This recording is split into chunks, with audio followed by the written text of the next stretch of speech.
Church, and it's an exciting time to be in the presence of God today as we move into week 2 of our series, Past, Present, and Future. Last week, we talked about the past, and I used the keystone scripture that's going to be the same foundation for all 3 weeks, and that was found in Revelation 1 and verse 8, where it says, "I am the Alpha and the Omega, says the Lord God, who is and who was and who is to come, the Almighty." That's what this series is based on. We serve a God who's God in the past, He's the God of the present, and He's the God of the future.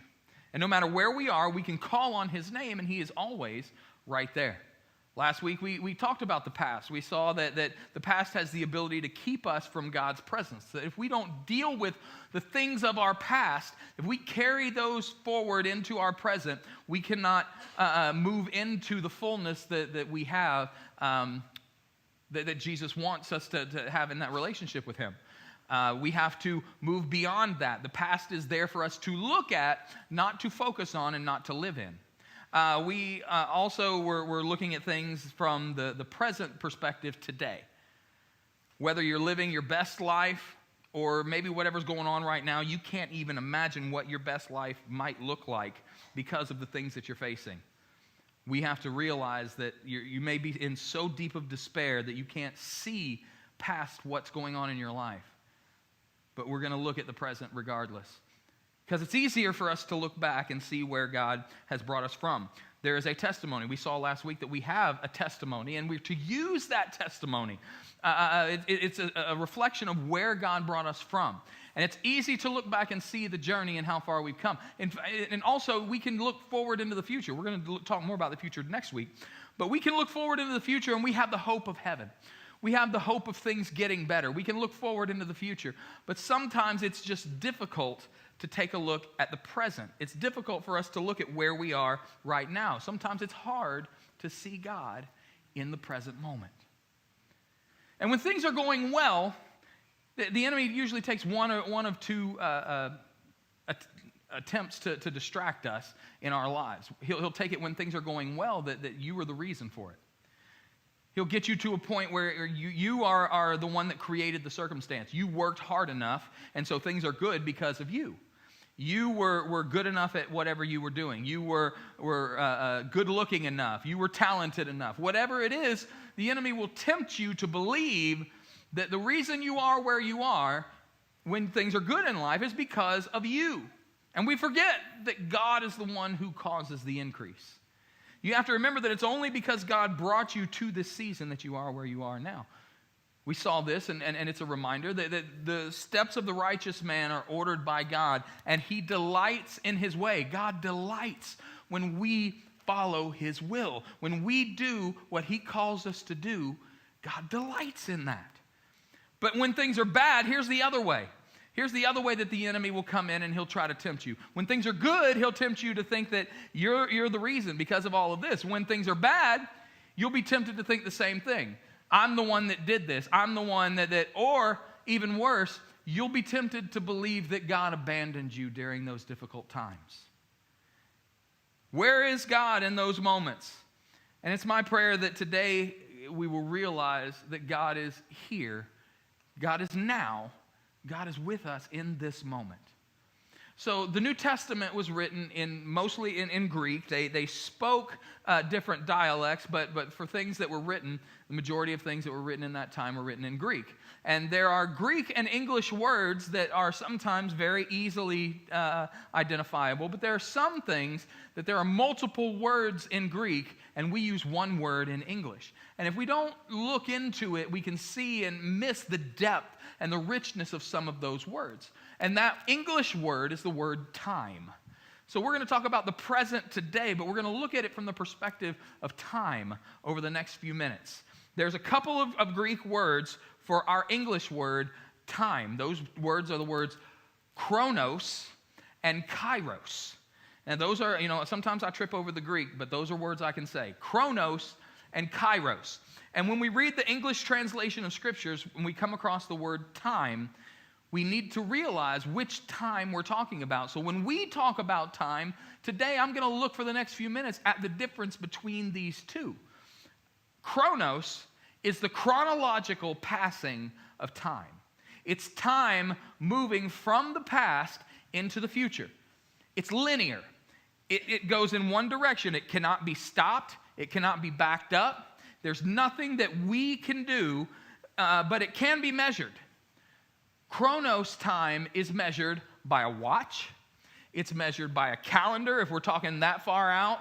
If you ever use a calendar, if you do like I do, and you have a smart device that reminds you of certain things at certain times, then that is measured in Chronos time.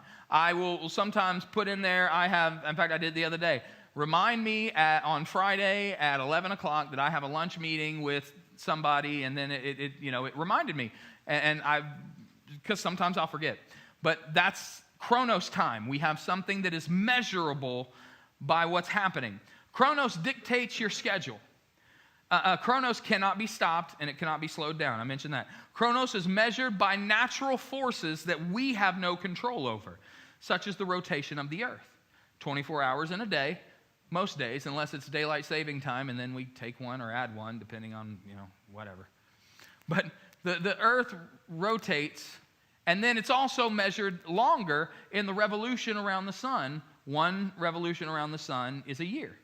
And so we measure the same thing with time as far as our months as well in the phases of the moon. So these are all natural things. You cannot do anything to slow down time. For those with kids, there's times that you wish you could. There's times that when your kids are older and you see pictures of them, it's like, oh goodness.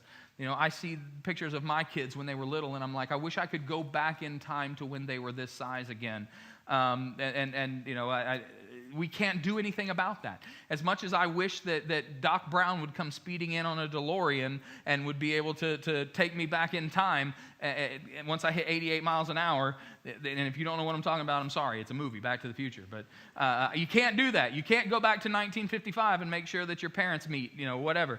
But that's all out of our control. Chronos time. Kairos time is different. Kairos is a moment in time when something special takes place. Kairos is the appointed time in the purpose of God. It's not something that you look at your clock and say, all right, it's time for Kairos. That's not how that works. It's a moment when something special takes place. And a major distinction between these two is how they are measured. Because Chronos time is measured in quantity, meaning how much time. How much time can we spend? How much time do we have? Whereas Kairos is measured in quality. How are you spending that Chronos time that you are given? How are you living? How are you experiencing your time? You could say a phrase a different way, and it shifts the meaning of it.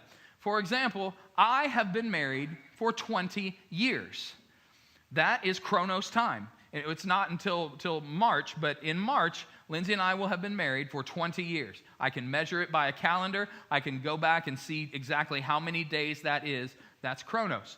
But if I were to say that phrase but use Kairos time, it changes the meaning of things, and it would say, I have had the best time of my life.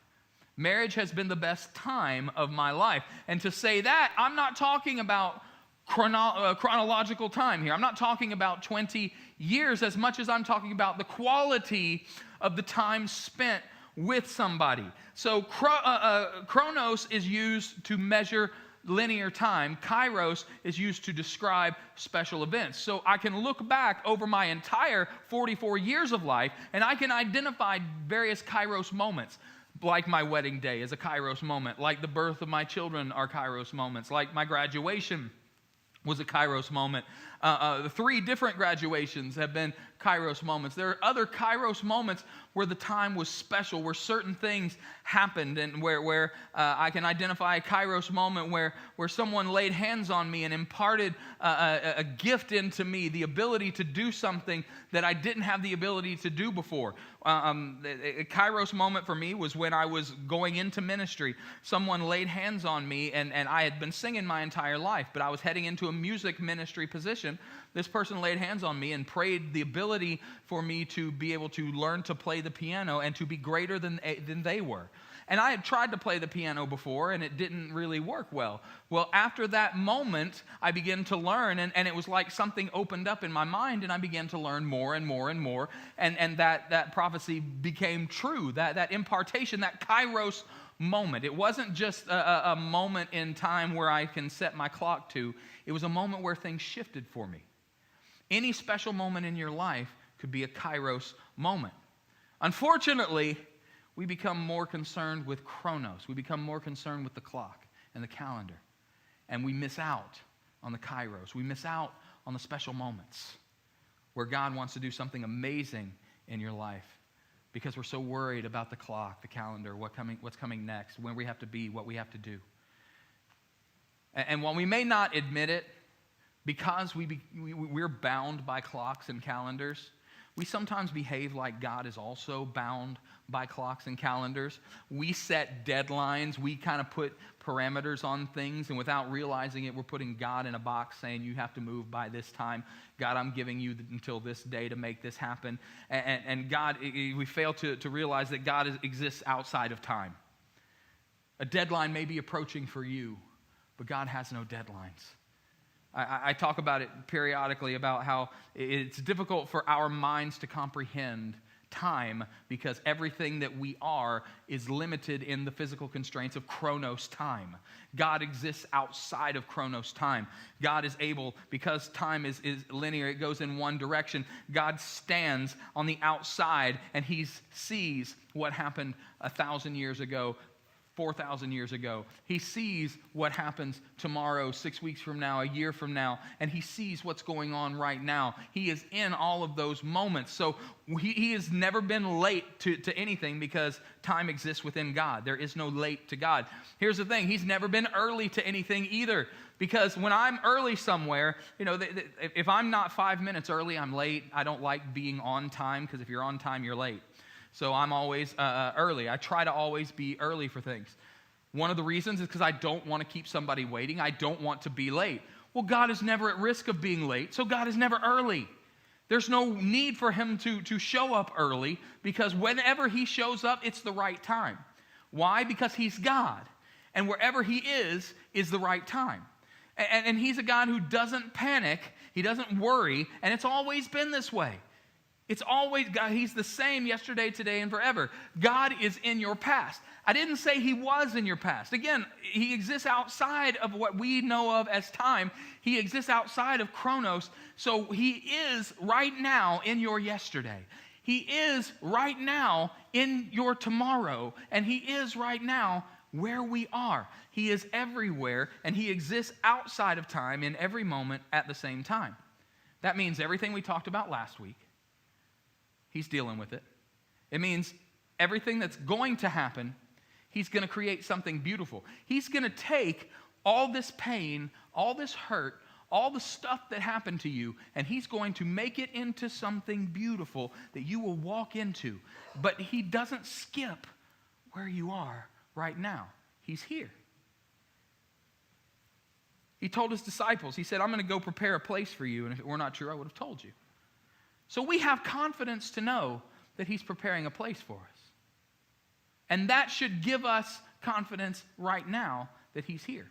In Matthew, we have this what's called the Sermon on the Mount. And it's a few chapters there where Jesus gives his sermon here. He delivers this message, and it is the longest continual dialogue of Jesus recorded in Scripture. There are other places where Jesus says a lot of things, but in these chapters in Matthew, it is the longest section of him speaking in one section. And so what that is he begins to impart his yoke. His yoke is his way of thinking. Take my yoke upon you, for my yoke is easy and my burden is light. Their yoke was their way of interpreting the Scriptures. You would follow a rabbi because you were in agreement with that rabbi's yoke. Jesus, being the Messiah, being the Son of God, his yoke is true. And so people heard about it. He was taking familiar scriptures that they had grown up knowing, and he was explaining it in a new way. He was taking these things that he knew, and he was giving them new life. that the people knew, and he was giving them new life. So we pick it up in Matthew chapter 6 at verse 25. Therefore, I tell you, do not be anxious about your life, what you will eat or what you will drink, nor about your body, what you will put on. Is not life more than food, and the body more than clothing? Look at the birds of the air. They neither sow nor reap nor gather into barns, and yet your heavenly Father feeds them. Are you not of more value than they? And which of you, by being anxious, can add a single hour to his lifespan? And why are you anxious about clothing? Consider the lilies of the field, how they grow. They neither toil nor spin. Yet I tell you, even Solomon in all his glory was not arrayed like one of these. Verse 30, but if God so clothes the grass of the field, which today is alive and tomorrow is thrown into the oven, will he not much more clothe you, O you of little faith? Therefore, do not be anxious, saying, what shall we eat, or what shall we drink, or what shall we wear? For the Gentiles seek after all these things, and your heavenly Father knows that you need them all. But seek first the kingdom of God and his righteousness, and all these things will be added to you. Therefore, do not be anxious about tomorrow, for tomorrow will be anxious for itself. Sufficient for the day is its own trouble. Too many people are worried about what's going to happen tomorrow. So much so that they fail to live in the present. In the same way, there are those who are so worried about their past that they will miss out on where God has them right now. But when we become so consumed with our mistakes, or when we are anxiously awaiting what is next, and see, that's something that we miss out on sometimes, is language is important. When something exciting is coming up, we use the word anxious, and we use it kind of out of context there. So you excited about what's going on? Yeah, I'm anxious to get started.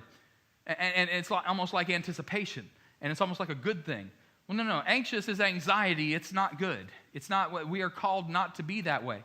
So what happens is we become so consumed with our mistakes in our past, or we become so anxious about what tomorrow holds, that we miss out on God in the present moment. Don't miss wherever you are right now and what God is speaking to you right now. Because God is there. Failing to see God where you are will cause you to look for him elsewhere in time. For happiness, for contentment. We fall into the trap to looking back at when things were different. You fall into the trap of looking back and, well, things were better then. Well, this was more comfortable then. Well, I liked what things were then. And I didn't realize how good I had it then, so I want to go back to then. And what we do is we romanticize the past, and we make it a little better than it actually was. Because we tend to forget about how things really, really were. We just are so focused on how bad things are now that I want to go back to the good old days. I want to go back to when things were like this. I want to go back to when I could say this, or when I could do this, or when I could think this. And what happens is we forget. You see, there's scriptural precedent for this. It's found in the children of Israel when they left Egypt and they were wandering in the wilderness. They forgot their 400 years of slavery. What did they remember? That they were fed. They forgot how difficult life was because they couldn't see that in their present circumstance. They were willing to walk back into slavery because they were fed. Of course they were fed. Of course. That's literally the least that the Egyptians could do to keep them strong. They wanted their labor, their forced labor, to be able to handle building these massive cities, building these amazing structures that Egypt are known for being these architects, and it was built on the back of slave labor. Of course they were fed. And that's how the enemy will work. That's how bondage works. The enemy will get you dependent on him for life, and you can't imagine how you'll survive without him. So much so that you'll walk away from freedom right back into slavery because it's one less thing you have to worry about. The Israelites were getting manna from heaven every single day. They were getting bread from heaven. There were times God provided them quail. There were times that God provided them so much quail that they got sick. But God provided for them, and yet it wasn't enough. They wanted to go back because they were romanticizing how good things were where they used to be. Their promised land was flowing with milk and honey. That was the future, but they weren't there yet. So they looked back into their past and they wanted what they used to have. When we're consumed with what we used to have, or we are waiting with come, we begin to look elsewhere to find our happiness. If I could just get back to this place, if I could just get back to that level, everything will be okay. If I could just get that house, if I could just get that vehicle, if I could just be with that person, if I could just talk to them, if I could just have 5 more minutes with my mother who passed away, and there's nothing wrong with wanting to talk to your mom again. But if you live in the past and you are so consumed and you think your happiness is tied to when your mother was alive, then you're missing out on what God is doing in your life right now. Nothing wrong with missing your mama. I'm thankful that mine's still with me. But if we don't focus on what God is doing, we miss out on where He is right now. Some of you know it as there's a phrase called FOMO. It's fear of missing out. I'm familiar with this because I have experienced it myself. And unfortunately, I've passed it to some of my children. They have a fear of missing out. When some kids get to stay up later and watch a television show or something, and one that has to go to bed earlier, they get upset because, well, I want to watch that show too. Fear of missing out. I don't want to miss out. Someone's having a conversation, and another one will walk in the room. Huh? What are you talking about? Well, it didn't concern you. I just have a fear of missing out. And we do. We have that. We have a fear. I don't want to miss out on something. And I become unhappy. And what happens is it makes you rush through your current situation so that you can get on the other side of it. Or we spend time reminiscing on the past that you can't go back to. Neither one of those are healthy. Neither one of those. Look, we need to be able to look to the future and anticipate heaven and look towards what God is going to do in our lives, but we cannot be so consumed with it that we're missing out on what God is going to do right now. It's okay to look back in the past and remember loved ones, to remember times that were seemingly better. Maybe it was financially you were better at this time in your life. Maybe whatever, it might have been a better situation. However, God has brought you to where you are now, and if you spend the time looking too far in either direction, you're missing out on what God is doing in your life today. As children of God, we have to exercise our faith that no matter where we are, God is there. He is in our moment right now. Say, God's got me. If you're watching online, type that in the chat box. God's got me. Maybe you're like the disciples. You have the disciples who were on the storm-tossed ship, and Jesus was asleep in the bottom of the boat, and they were the waves were tossing them, the winds, and they were worried. But Jesus was ready when he woke up. He was ready, and he spoke peace to that situation. One I reference because I love the story is the story of the 3 Hebrew children, Shadrach, Meshach, and Abednego. They were thrown into the fiery furnace for refusing to bow. And what happened? While they were in there, they were 3 that went in, but when Nebuchadnezzar looked, he said, I see 4, and the 4th looks like the Son of God. He is with you when your boat is being rocked in the middle of the storm. He is with you in the middle of the fire. He always has been, he always will be, and he is in that moment right now. Don't be so consumed with your circumstance that you miss the point that he's with you.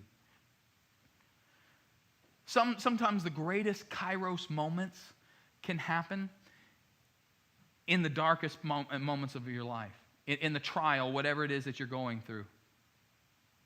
When I was headed to college, I first went to a community college, but then I went, after 1 year, I went up to Tennessee. And I, at the time, drove a 1984 Mustang. It is not as cool as it sounds, trust me. This car was busted. I mean, body-wise, it was okay, but it had a number of really cheap paint jobs, and the paint was, I don't even know what the original color was. It was either green or blue, like a hunter green or a navy blue. But it had so many cheap paint jobs that every time I had the car washed, more either green or blue or some combination of it would run off.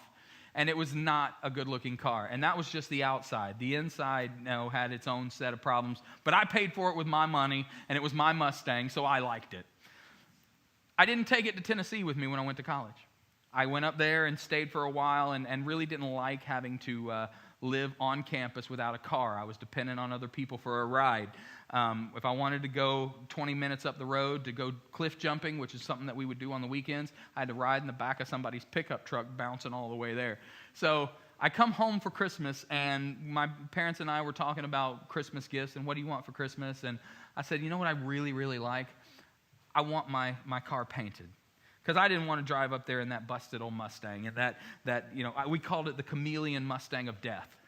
Everything was of death. There was nothing in there that was going to kill me, but it was just like, oh yeah, what are you drinking? I'm drinking this cup of water of death. Whatever. But it was a chameleon Mustang because depending on how the light shined on it, it was a different color, and not in a cool way. You see those cars now, and it's like, oh, that's cool. It was green, and now I see it's blue. No, it wasn't cool. I'm telling you, it was, oh, that car was green, and now it's blue. What? So I want this for Christmas. Will you paint my car? Will you get my car painted? And they were like, yeah, we can do that. And I was excited. I had gotten a ride home from college that year, that semester, so that I could drive my car back.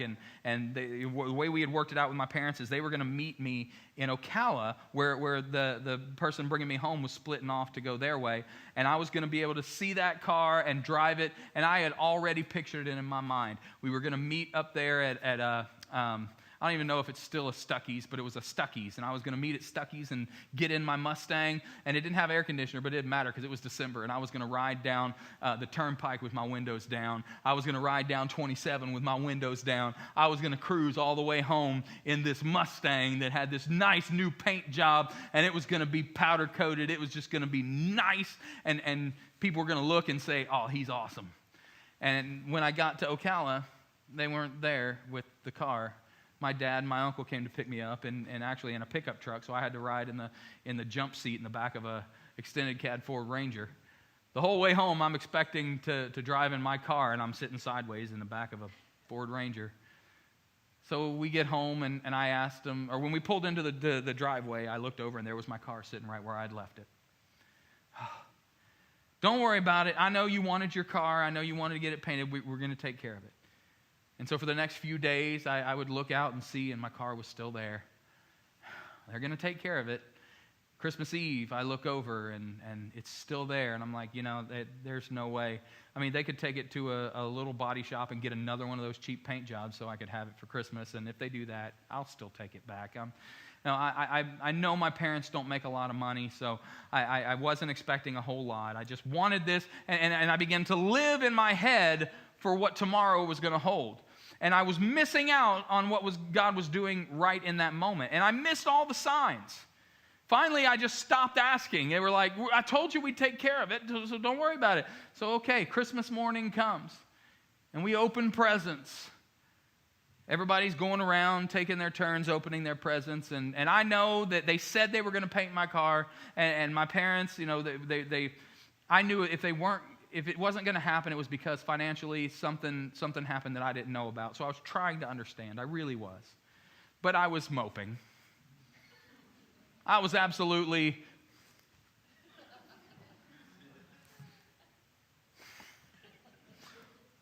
My sister's opening her presents. My parents are opening theirs. It comes to me, and I don't have as many presents because I'm expecting to get my car painted. And they take me on this scavenger hunt around the room, and I'm not in the mood for a scavenger hunt. I just want to go cruise around in my newly painted Mustang. So I open up this card, and it has something in it, and it says, go over here and look at this. And so I have to figure something out, and I'm like, they're having a blast at my expense because I don't want to do this. And the final thing, I didn't know if it was the final thing. I didn't know if it was going to take me all day to go through this daggum scavenger hunt. What are we doing? My mom had a Christmas decoration thing on the back of the door, and I pulled the decoration off, and there was a box. Okay. So I got this box, and I opened the box. And as I opened the box, one of my parents reaches over, right by our front door, was the big picture window. They take and they pull the blinds. In that box was a key. And I looked out, and there sat in the front yard a car that wasn't mine, but it was now. My parents had gotten me an even better car than that busted up old Mustang that I wanted to drive back to Cleveland in, that I wasn't really being honest with myself. That car wouldn't have made it to Tennessee. It wouldn't have.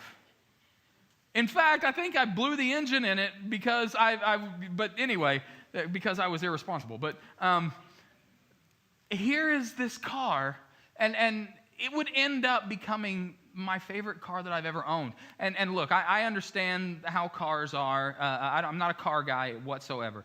But I had an 84 Mustang, and it was not a good car. My parents got me a 1993 Geostorm. And now some people would be like, well, that wasn't an improvement. And in some ways, it wasn't. Trust me, I shed a couple cylinders to go down to this 4-cylinder car here. But it was exactly what I needed. Because back then, gas was like $1.10 a gallon. Oh, Jesus, please bring us back to those days. Gas was $1.10 a gallon, and it had a very small gas tank. So for about $15, I could fill that thing up and go and go and go and go, and it was wonderful. It was like driving a go-kart on the road. It was so much fun. It was a stick shift, and I loved it. And I didn't see that. They were doing all of this stuff behind the scenes. Somehow, my curiosity, my person who wants to peek out every 5 minutes and see if they took the car to get painted, while I was asleep on Christmas Eve, they went out and they got this car that they had already had for weeks and snuck it into the front yard and put a big bow on it so that I could have this for Christmas. I was missing out on what was right in front of me that I didn't realize was there the whole time because I was moping about something that I hadn't gotten that I really wanted, and I was hoping that they would do it in the future. I was too concerned with tomorrow, what I might get, and yesterday, what I didn't get, that I was missing out on something that was right there in front of me. Something I thought I wanted. A busted up car with a shiny paint job that I never considered that there was something better there. I said that would be my favorite car that I've ever owned. God has something for you. God has something for you right now. It may not be a 1993 Geostorm, but I tell you what, if you do come across a 93 Geostorm that's in working order, talk to me because I may actually buy it just to own one because I love that car so much. But sometimes the best thing God has for you isn't a new car. It isn't what you're expecting. Because here's the thing. Sometimes the best thing that God has for you is His presence. And just knowing that He's there in that moment. We have our eyes and our minds focused on what we think we want and how it's all gonna play out. And God's saying, look, you may think that but the best thing for you right now is that I'm here. And that happens when we realize it the most when we're in the darkest moments of our life. When really there's not, you might be in a place in your life right now where if someone walked up and handed you the keys to a 2022 Ford Raptor, that you would be like, that really ain't gonna help right now. And if they do that, hand it to me because it will help me right now. No, okay, sorry. But if you're in a place of darkness where there's nothing material that will help you, you understand the best thing that God can give you is His presence, is He's here, is that you're not alone. Because that feeling of loneliness is something from the enemy. Because He's never left you. He has never forsaken you. He has always been right there. A few scriptures that go along with that. Deuteronomy 31:6. Be strong and courageous. Do not fear or be in dread of them, for it is the Lord your God who goes with you. He will not leave you or forsake you. It's said again in Joshua 1:9. Have I not commanded you, be strong and courageous? Do not be frightened and do not be dismayed, for the Lord your God is with you wherever you go. And Psalm 23, verse 4. Even though I walk through the valley of the shadow of death, I will fear no evil, for you are with me. Your rod, your staff, they comfort me.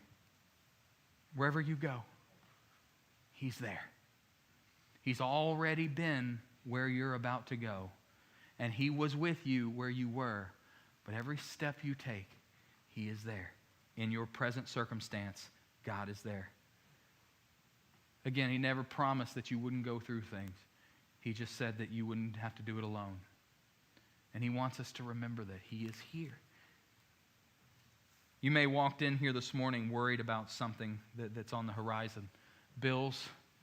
Maybe you're coming up on the first of the month, and tomorrow's the first of the month, and the mortgage or the rent's due, and you don't have enough. Maybe it's a medical diagnosis. You got some troubling news, and you don't want to have to face what you fear might be coming. You can't change what happened.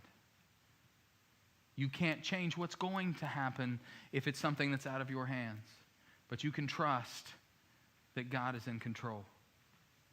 There's a great quote from the Lion King movie. It came out when I was a teenager, and it's one of my favorite Disney movies of all time. There's a scene where Simba, the lion, needs to return home and assume his place as king. His father was dead. His uncle had taken over and was doing wrong. So Simba is going to return. But then there's this baboon named Rafiki, and he's keeping him. Simba is wanting to return home, and he's having this conversation. He's like, but I can't because of my past. And Rafiki takes this staff, and he hits him over the top of the head. If you've seen the movie, you know which scene I'm talking about. He just clunks him in the top of the head. And Simba goes, ow, that hurt. What was that for? And then the most wise words written in this movie, in fact, in the history of animated film, specifically in the Disney universe, I don't think there's been any more wise quote than this right here. Rafiki looks back at Simba and says, it doesn't matter. It's in the past. Ow, that hurt. Why'd you do that? It doesn't matter. It's in the past. Move beyond it. It's gone. It's there. You can't change it. But what can you do? You can see God in the present. Now, we're out of the Disney movie here. We're in reality. You can't change what happened to you, but you can see God where you are. You can't make tomorrow come any faster, but you can experience God right now in this moment. A few weeks ago, I talked about how Moses encountered God in the desert. He had a past. He was a murderer. For the first 40 years of his life, he was being prepared. He was being raised in the palace amongst the elite of the Egyptians. But then he murdered an Egyptian who was beating a slave, and he had to flee for his life. So for the next 40 years, he lived in the wilderness, and God was preparing him. But what happened when he was living in the wilderness, when the appointed time had come, he looked over and he saw a bush that was burning but was not being consumed. That's something that you don't see every day. This bush is on fire, and the bush is not being consumed. It's still green. So he goes over, and a voice comes from the bush, and it begins talking to him. And he says, Moses, take off your shoes, for you are on holy ground. He was saying, Moses, I want you to get comfortable in the present. Take off your shoes and stay a while. It was a moment of reverence for him to take off his shoes, showing respect to God. But there's something a little bit deeper that I see in there, and I apply it because whenever I go over to someone's house, if I'm going to their house for dinner or I'm going to hang out or whatever, I keep my shoes on. It's not a sign of disrespect for them. There are some times when people will say, will you take your shoes off at the door? And I'll do that. But for the most part, if I'm going over to someone's house, I keep my shoes on. But when I go to my parents' house, I kick my shoes off. If I'm only going to be there for half an hour, it doesn't matter. It's just something about it. When I'm in my parents' house, I kick my shoes off. And it's not the house I grew up in. They've moved a number of times since then. That house that still exists in Fort Meade, the one with the big window where my car was parked out front, I would walk in. Somebody else owns the house now, but if I walked in there, I'd probably kick my shoes off because that's the house I grew up in. Just something about when you're in that place, when you're comfortable, when you're home, when you feel that, you take your shoes off because I'm home. I'm comfortable. I'm in the presence of those who love me. And even though Moses had no confidence in what he was about to do, God begins to tell him how he's going to use him to deliver his people. And Moses is struggling with this. And one of the beautiful things about it is near the end of this, he's like, but I can't speak. And he's like, you know what? go on down the mountain, and your brother there, he's already waiting for you. Your brother Aaron is down there waiting. It's a 2-week walk from Egypt to that mountain where Moses encountered the burning bush. So God sent Aaron 2 weeks before he appeared to Moses in that bush, knowing what would happen. And Moses is like, okay, I need to be able to tell him. If I'm going back there, I'm going to try to rally all of these people. All of these people who, yes, I am one of them, but I'm not one of them. I never was a slave. Even though we have the same, lineage and they know my family, I'm not really. How am I going to convince them? And God said, tell them I sent you. And Moses does something that nobody had done before this. They were like, okay, well, who are you? What's your name? Who should I tell him sent me? And God tells him something that he wasn't expecting. He didn't give him a name. It wasn't like God said, you know what? I'm glad you asked, Moses. My name is Andy. They're going to write songs about me in thousands of years. Andy walks with me. Andy talks with me. Oh, yeah, dad joke, sorry. That's not what God said. God, what is your name? Exodus 3:14. Say this to the people of Israel. I am has sent you. Say this to the people of Israel. I am. He could have told them. He could have said, tell them that the Creator has sent you. And that would have been 100% accurate. God was the Creator. He was there. They would have known exactly what Moses was talking about when he said the Creator. But you know what? The Creator was past tense. He could have said, tell them the one who will lead you into the promised land sent you. And that's something they would have been excited about. Yes, the promised land of milk and honey. Yes, and that would have been accurate. But that was the future. He said, tell them I am. Present tense. In your life. In your life, God is not what He did. He is not what He's going to do. He is who He is right now. Always has been, always will be. God is I am. And that has to be enough. And when we really see Him for who He is present in our situation, He is more than enough. He is absolutely more than we could ever ask or think, but we have to look for Him.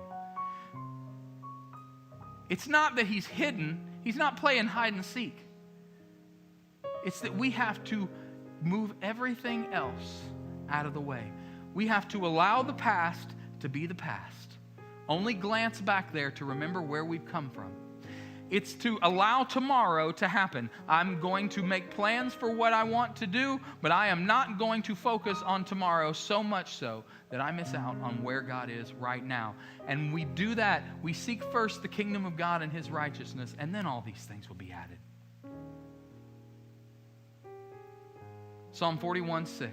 God is our refuge and strength. And He was help when we used to be in trouble. Not what it says. And He will be help when we're going to get in trouble. Not what it says. A very present help in trouble. Right now, He is your rescue. He is your guide. He is your Father.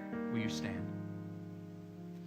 Put complete trust in Him where He is. In this moment.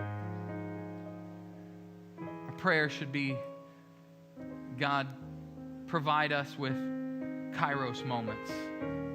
Give us a Kairos, a meaningful, a special event moment right here, right now. Let our eyes be open to see You right now. You don't have to live off of yesterday's highs and yesterday's good times and how things used to be. You don't have to just live off of hope for a better tomorrow. He is more than enough in the moment that you're in right now. As we begin to pray with heads bowed and eyes closed this morning, if there's anyone in this room that you have never